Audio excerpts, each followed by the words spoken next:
Hey there, my name is Chris Acton with Acting Creative, and this is A Handwoven Experience, episode 97. And in this episode, well, we're going to keep the hand-manipulated fun going strong. And I'm going to give you the breakdown for Brooks Bouquet. Who needs flowers when you can have that kind of fiber arrangement? Are you ready? Let's go. All right, let's talk about some Brooks Bouquet. Now, Brooks Bouquet is a hand-manipulated lace weaving pattern. So let's break that down. First of all, it is considered a lace pattern. Now, you can't technically make lace on a loom. However, we can make some lacy fabric. To do that, what we're going to do is actually create intentional gaps in the fabric, a little more air to go through there, making the fabric light and airy and, lacy.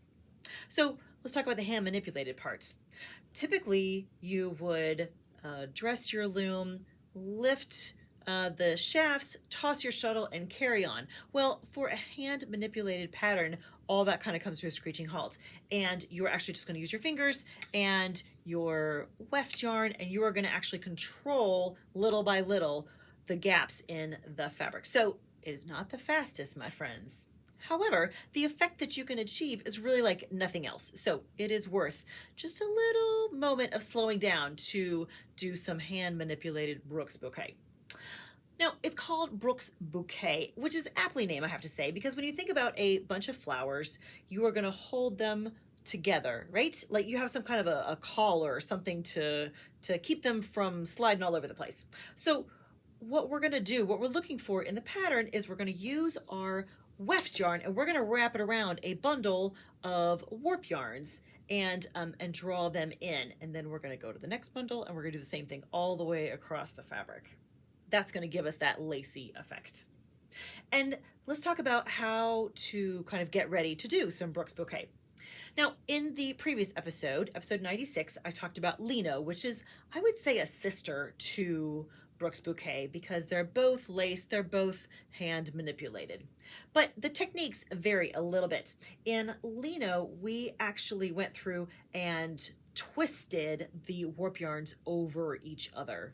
And we don't have to do that for Brooks Bouquet. So what that means is that we don't really have to mess with the tension. For Lino, we had to make it a little bit looser than normal. And for Brooks Bouquet, you really don't have to do that too much. Now, as you get into it, if you feel like a little more give in the warp would be helpful, go ahead to just to unlock it a notch and give yourself a little more give in the warp yarns. But it's not nearly as much as what you would need for a Lino weave. So Brooks Bouquet is done on what's called an open shed. And this right here is called a closed shed. All my warp yarns are on the same plane, right? There's no separation at all. The moment that you separate your warp yarns like that, this is called an open shed, which this is the space, this is your shed space right there that you would normally toss a shuttle through. So you want to set up your loom such that you are working on an open shed. And then you want to make sure you're using a slim profile shuttle. Stick shuttle is really going to be your friend here.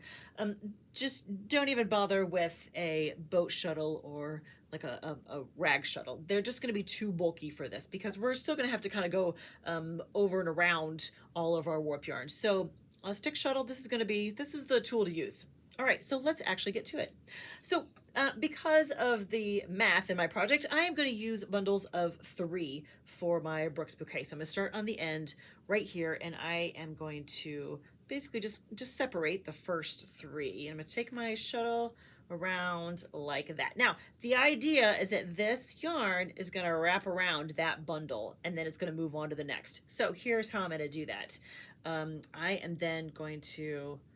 let's see, pull out. I'm actually going to separate the next 6 because I've already wrapped around this first 3. And I'm going to bring it around just like that. And I want to give this a little tug right there. Here's what I found is that the more consistent you can be, the better. So we've done this first bundle here. So I am going to pull out... here's where glasses would have been a good idea, Miss Acton. Okay, right there. I'm going to pull out the next 6, and I'm going to go under and around, just like that. And I'm going to give that a tug because we want that little grouping to be nice and snug. So I'm gonna come through the next 6 like that, just like that. Do you see my little groupings here? See how they're starting to separate? We kind of pull those little warp yarns together. The black is a little tricky to see, so let's get into the gray so you can see it a little bit better. Bring it out like that. So you just do the same thing over and over again, kind of grouping them. Let's see, right there. There we go. Just like that. Just like that. See how they pull together? We'll do just a few more so you can see it.